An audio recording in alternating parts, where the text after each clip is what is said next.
This is Hollywood and CBS presenting Forecast Number 4. Herbert Marshall, directed by Alfred Hitchcock in the first program of a proposed new series entitled Suspense.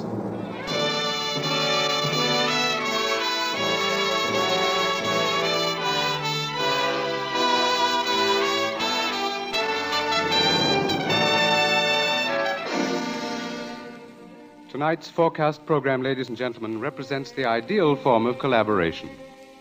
Mr. Alfred Hitchcock, brilliant English director of such outstanding motion pictures as The 39 Steps, Rebecca, and Foreign Correspondent, was eager to create a very special type of radio drama, the suspense story.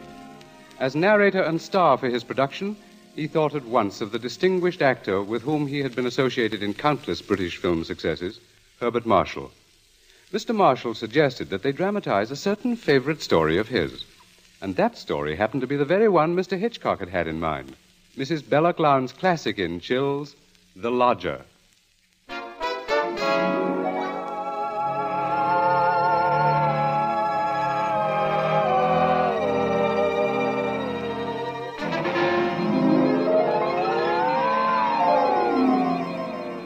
The Lodger is a work of fiction which springs from recorded fact.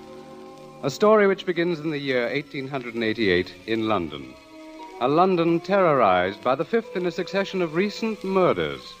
It was believed that these deeds were the work of one person, a tall, gaunt figure in a black Inverness cape, carrying a small, narrow bag.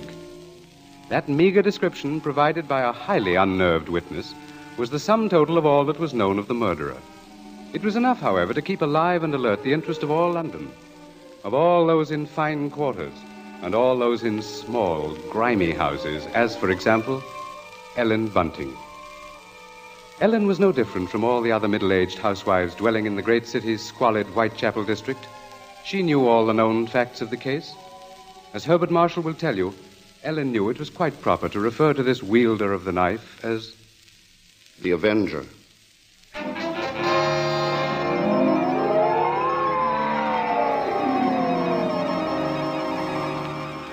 Of course, Ellen Bunting was far more concerned with her personal problems than with thoughts of the Avenger. Yet the case of that strange, elusive killer quite often forced all other matters from her mind. There was that mad, meaningless scheme he seemed to follow.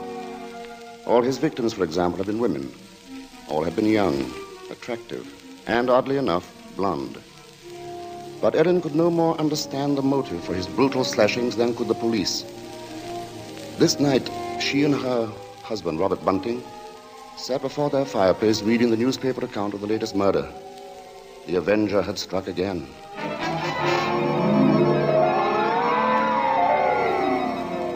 As Ellen expressed it, he might be anybody. He might be the fellow you pass on the street. Standing next to you. It's a terrible thought. Yes. If only the police had something to go on. It looks like that Avenger's just too quick for him. Look, it says here that this girl he got last night was like all the others. Pretty, blonde, and, described by her friends as a very light-hearted girl. What a pity. Did you ever stop to think who fits that to a T? In fact, fits all those girls? Why, my own Daisy. Oh, that's a horrible thought. Well, maybe it's a good thing she's with her aunt, then, instead of here. London ain't a safe place for any girl right now. Just the same, I can't help thinking how fine it'll be to have her back in. Now, Bunting, you know that Daisy seems just as much my own daughter as she is yours. But I'm telling you, there's no sense even thinking about having her back right now. We just can't afford it. Oh, I know that, Ellen. Only, well, maybe we could manage it some way. How? Haven't I scrimped myself half crazy trying to keep us going? But you don't care about that, do you? No, your Daisy's more important to you than I am. No, Ellen, that don't sound like you. I can't help if it don't. What are we going to do? Tell me that. We'll get along, dear. Something will turn up. Oh, we haven't had a lodger for months. Nobody even comes to look at the room anymore. Yes, but things will work out, Ellen. Oh, they ain't never going to work out. Soon we won't even have a roof over our heads and... What? Oh, I'm sorry, Robbie. I didn't mean to take on so... Oh, I know, dear, I know. It's all right. Oh, I didn't think it.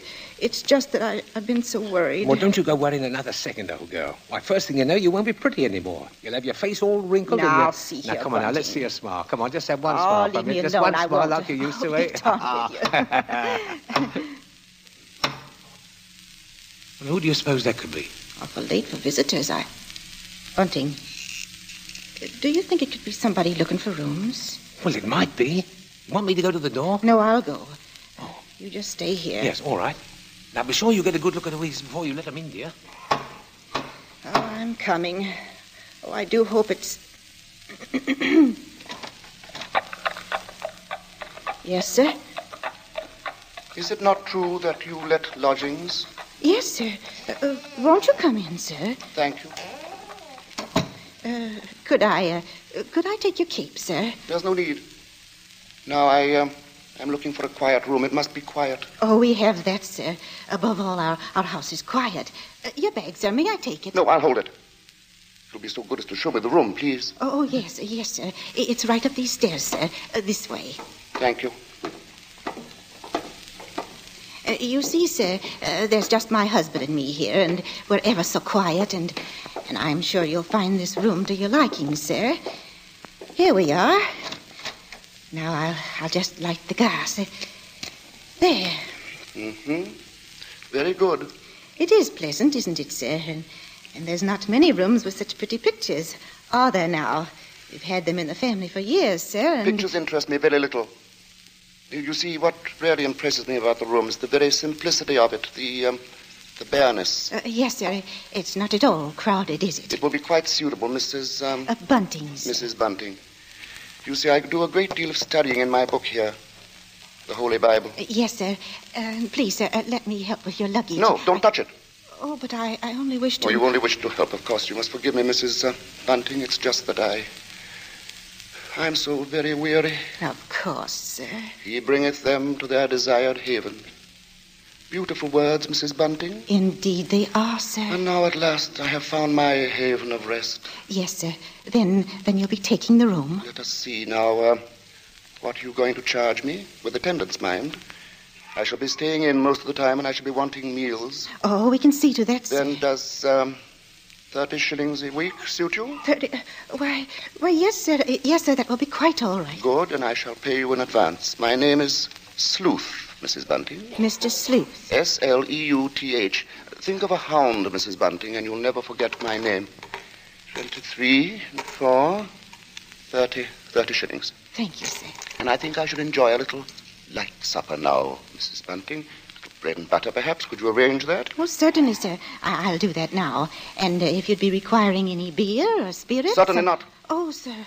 What did I say? I thought you understood me, Mrs. Bunting, and I had hoped that you and your husband were abstainers. But we are, sir. We don't keep nothing about. I would have had to go out and... Of course. Oh, I'm sorry, Mrs. Bunting. I fear I spoke sharply. I don't wish you to think me rude. After all, you've been so kind, considerate. I hope I know a gentleman when I see one. Thank you very much. Now, I'll just hurry with your supper.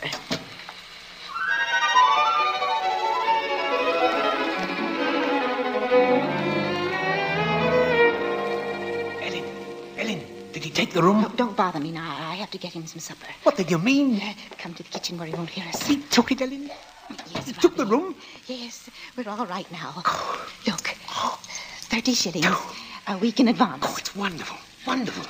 And Ellen, do you see what this means? Yes, you can have Daisy now. Yes. Here, Bunting, warm that teapot and put some tea leaves in it. Righto. Yeah, do you know something, old girl?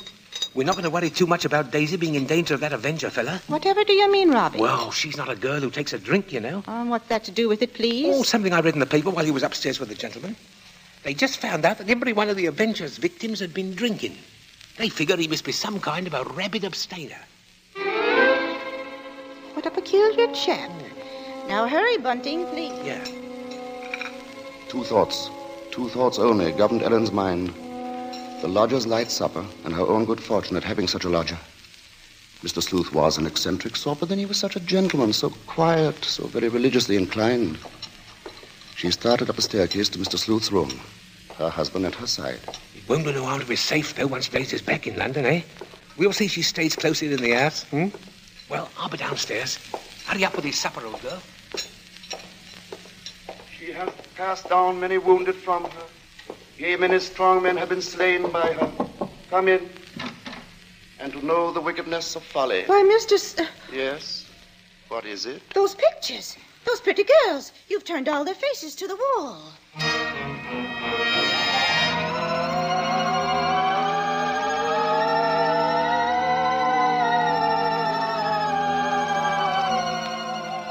And that maneuver, that strange action, was the beginning of Ellen's concern. Soon there came to her a recollection of the black Inverness cape, the small, narrow bag, the urgent matter of alcoholic drink. And these details began to shape themselves into a pattern which grew more disturbing with each passing hour. The day following, the lodger did not leave the upstairs room once, nor did he leave the next day. And the oddness of this took its place in the pattern. Then, too, the approaching arrival of Daisy, her stepdaughter, added to her concern. On the second night, her sleep was restless with vague, horrifying images. And so when she heard the first stealthy footsteps outside her bedroom, she was instantly awake. Tensely, she followed those steps down the stairs, down the hallway. She heard the front door open and then click shut. Utter stillness fell upon the house. And outside, the streets were so silent she could hear distinctly the clock from a church tower a mile away tolled the hour. In her troubled frenzy, she pictured a lone figure plodding through the deep fog, moving quietly, stealthily, stalking, searching, finding.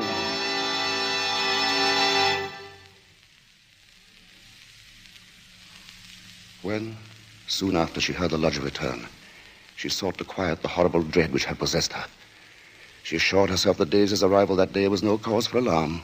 Now she reasoned, how could there be anything really evil about so religious a gentleman as Mr. Sleuth?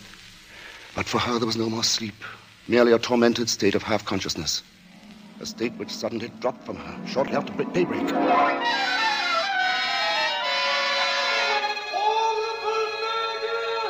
Horrible murder. That was the piercing scream of a newsboy far down the street. The Avenger strikes during night! Ellen Bunting heard the boy cry out the Avenger's latest stroke, made during the night.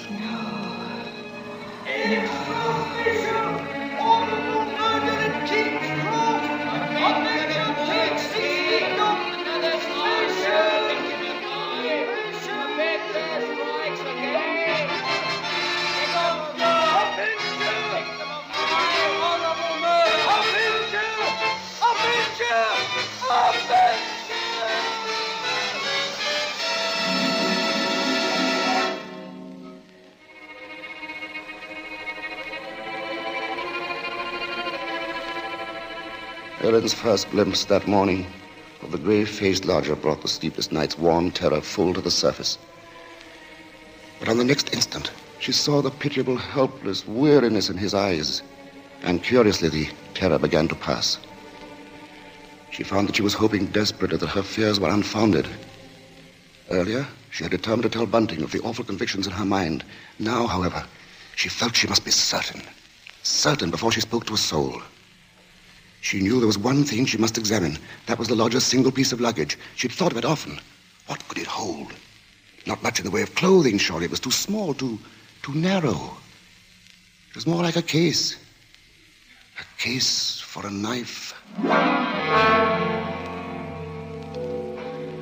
It was along toward noon that Ellen found her opportunity to search the lodger's room. Soon after Bunting left to meet Daisy, Mr. Sleuth himself walked from the house. Ellen watched the tall, thin figure in the black Inverness cape disappear down the street, and then she rushed upstairs, into the room. Quickly, she moved to the closet. It was no different from what it had always been, utterly empty. She found nothing under the bed. She went then to the chest of drawers against the wall. She opened the top drawer and found inside nothing but a frayed shirt, 2 handkerchiefs. The next drawer, underclothes, socks. The next empty. There remained then only one possible place for the small, narrow bag, the bottom drawer, and it was locked. Tugging at the drawer, she heard suddenly the opening of the front door downstairs. Panic-stricken, she rushed out of the room and down the hall to the head of the stairs. Upstairs, Ellen? Ellen, Daisy's here. Oh, Mother Ellen, it's so good to see you. And whatever's the matter? Yes, you've gone quite white. Oh, well, I'm all right. I wasn't expecting you so soon. Oh, you don't know how fine it is to be back, Mother Ellen.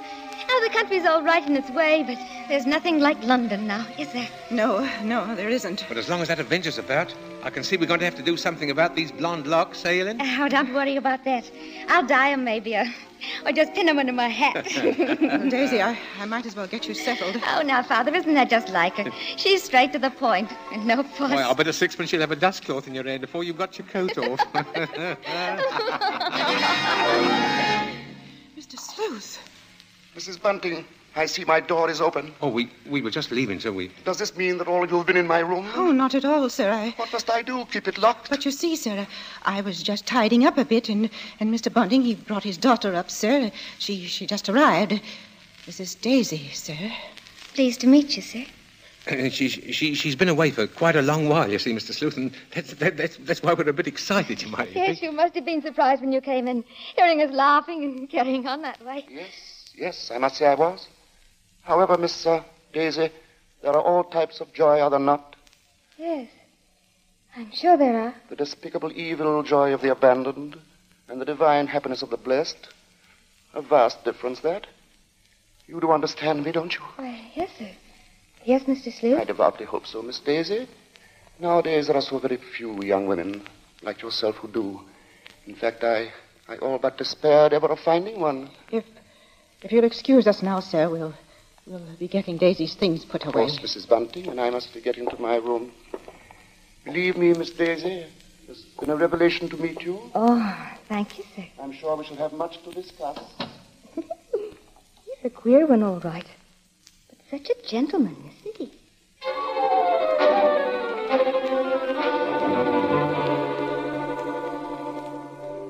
At that moment, Ellen had been determined to pour out her terrible knowledge, and then the moment passed by. She told herself that perhaps the past few days had been nothing more than a grim illusion, a tormenting play of imagination. She would wait then until she had attended the coroner's inquest into the last Avenger murder. There, perhaps, she could hear evidence to disprove all her fears, to assure her there was no earthly harm in Daisy being so near the lodger. This was her gravest concern now, for on the next day, Mr. Sleuth made it a point to see the girl more than once. And fearfully, Ellen saw that Daisy welcomed his visits. As Ellen was preparing to slip out to the inquest, she heard once more the voices of her stepdaughter and the lodger coming to her through the kitchen door. She hesitated before entering, tense, strangely apprehensive. I do believe, Mrs. Sleuth, I've never known a gentleman with such funny ideas. Oh, Mother Ellen, you should hear what Mr. Sleuth was just saying. Perhaps, Daisy, you would excuse yourself and... He thinks people, and especially girls, should spend all their time praying. I sought to explain, Mrs. Bunting, that all women are placed on this earth filled with evil. They therefore must struggle constantly to find the paths of righteousness. Why, Mr. Sleuth, you mean a girl's not to enjoy life at all? Not to have fun? Frivolity, my child, is the devil's breeding ground, and all his implements are there. Temptation, pleasure, wine. Oh, that's crazy. Well, there's nothing I like better than a glass of wine, and I'm not... You drink. She didn't know what she was saying, Mr. Sleuth. Just a child, and Daisy, you'd better go now. But I didn't say nothing wrong. What's the harm in a glass of wine? She lieth in wait as for a prey, and increaseth the transgressors among men. Why, I don't know what you mean.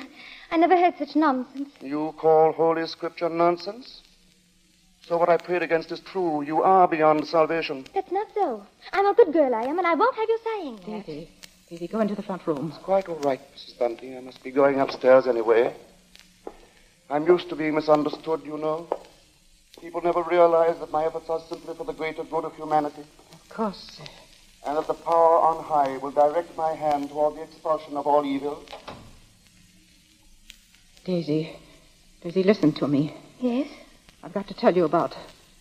About what, Mother Ellen? Nothing. I've got to go out for a while now. I'll be back.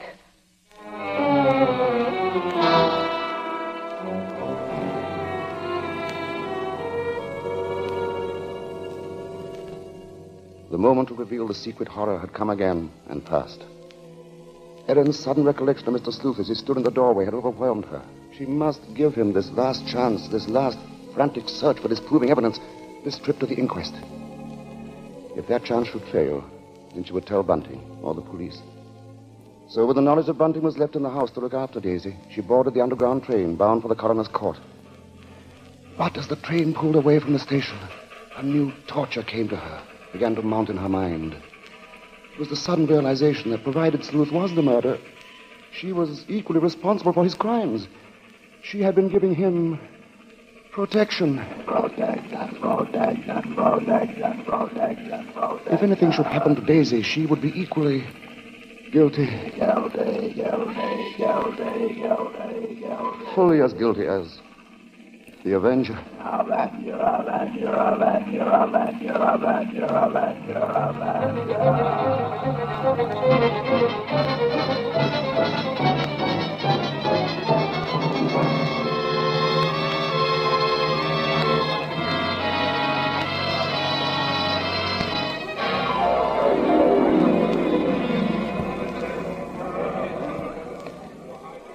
Ellen, seated at the rear of the small but crowded inquest room, listened to each of the witnesses as they were called.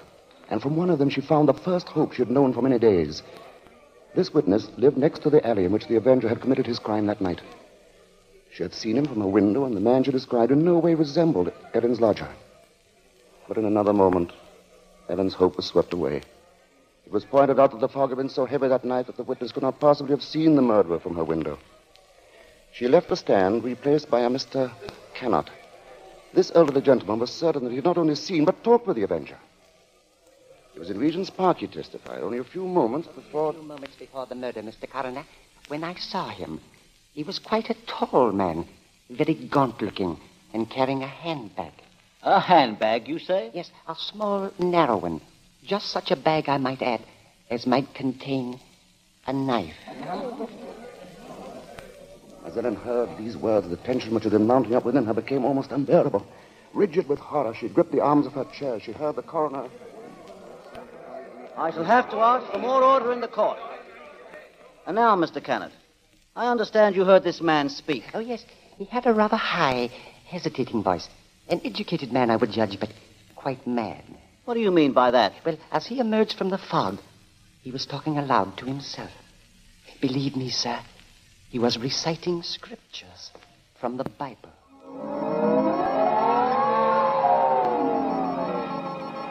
Scriptures from the Bible.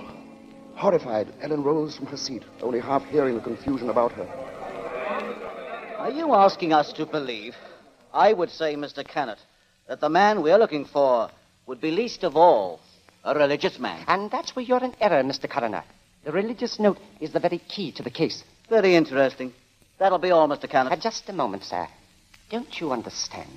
The man you're after must be a religious maniac. That's the only explanation possible. You will please stand down. The court was dismissing the very truth. Ellen knew that now. She would no longer keep silent. Her hands shot forth, and she screamed. I want to say... Ellen Bunting, on the verge of speaking, had fainted. And then, when she was revived a few moments later, she said nothing. Her brain was in too great a turmoil, her nerves too shocked. Like one in a dream, she allowed herself to be led from the courtroom. The voices of spectators were only vague sounds to her. I thought she was going to say something. Yes, it was hysterics, eh? Yeah, that bit about the knife. Yeah, the knife. The knife. The knife. As Ellen Bunting proceeded homeward, the remarks from the spectators remained in her mind. She heard them over and over. Yeah, that bit about the knife. The knife. Just such a bag as might contain a knife. We'll see she stays close in the house, eh? No harm in being safe. Direct my hand toward the expulsion of all evil. Expulsion of all evil. What's the harm in a glass of wine? I didn't say nothing wrong. As Ellen neared her neighborhood, her dread increased. With each moving footstep, the grip of terror grew tighter, tighter about her. She moved faster, faster. If only she were in time. She was 2 streets away from the house. Then one. Then she saw Bunting. Sharply, like the thrust of a knife, she realized what this meant. Daisy was left alone with the lodger.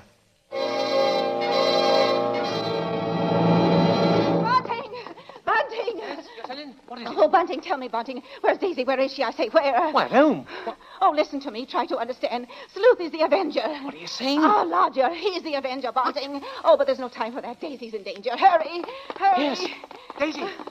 Daisy!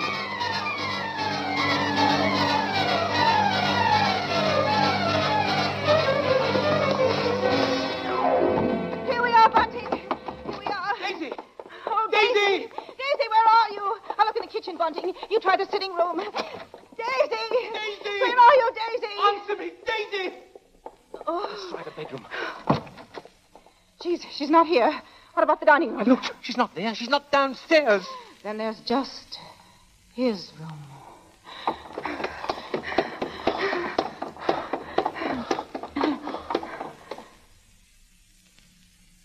Go on. Open the door.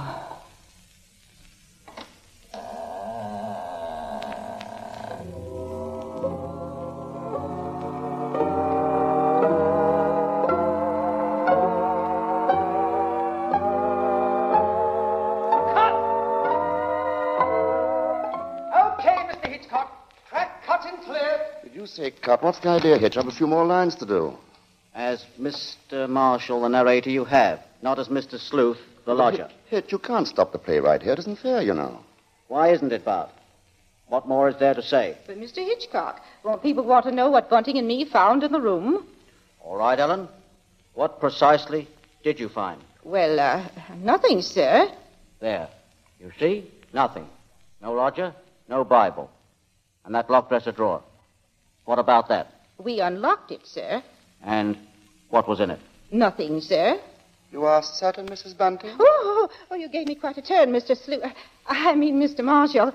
Yes, sir, I'm sure, sir. There was nothing. Well, begging your pardon, Mr. Hitchcock, but don't you think we'd better just mention about Daisy? I don't know, Bunting. What do you think we ought to say? Oh, just that the reason she wasn't in the house when Ellen and me got there was, well, she'd gone out for a walk, that's all. Did she enjoy it? Oh, very much, sir. Made it to King's Cross and back in just under an hour, sir. Splendid time, Bunting. Well, there you are, Bart. There's the story. Now, wait a minute, Mr. Hitchcock. You can't do that. That's not the story. Of course it's not. Now, look here, Hitch. Here's the fellow who composed and conducted all our music, Wilbur Hatch. He wants to know about this, too. Everybody does. All right, Bart. What is it they want to know? What became of Mr. Sleuth? Oh, him. Why, he left that afternoon. They never saw him again. And now I think we ought to say something about the Columbia forecast Mr. Hitchcock, show for... sir, will you please... Stop him, Mr. Marshall. Hitch, listen to me. Yes? What is it? They want to know when the Avenger finally was caught. Oh, well, let me ask you something, Bart. Are you acquainted with Loretta Young? Yes, what's that got to do with it? Well, in next week's Columbia preview series, Miss Young will take the starring role in the drama of an American Red Cross nurse. That's good news, isn't it? Oh, that's great. But now listen, Hitch, you've just got to tell that audience exactly when and how Mr. Sleuth was caught. Caught? Why on earth should he be caught? Why? Well, he was the Avenger, wasn't he? Was he?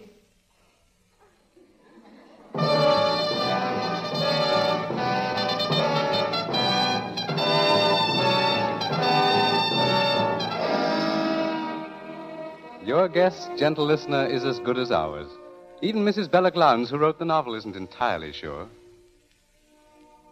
For his masterful direction, our thanks to Alfred Hitchcock, whose latest pictures are David O. Selznick's Rebecca and Walter Wanger's Foreign Correspondent. For his superb characterization of Mr. Sleuth, our thanks to Herbert Marshall. And our thanks to the outstanding British character actor who tonight portrayed the role of Bunting, Edmund Gwen. If you liked tonight's program and want to hear more in the same highly original Hitchcock vein, radio versions of The Lady Vanishes and The 39 Steps, for example, write to CBS and tell us so. Your interest will help bring Suspense to the air as a weekly feature.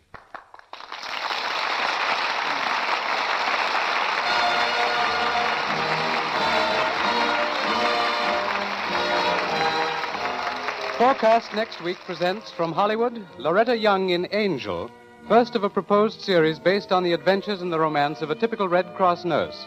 From New York, a new sort of comedy show, Ed Gardner as Archie in Duffy's Tavern, with Gertrude Neeson, Colonel Stoopnagle, Larry Adler, and John Kirby's orchestra. Don't miss Forecast at this hour next week.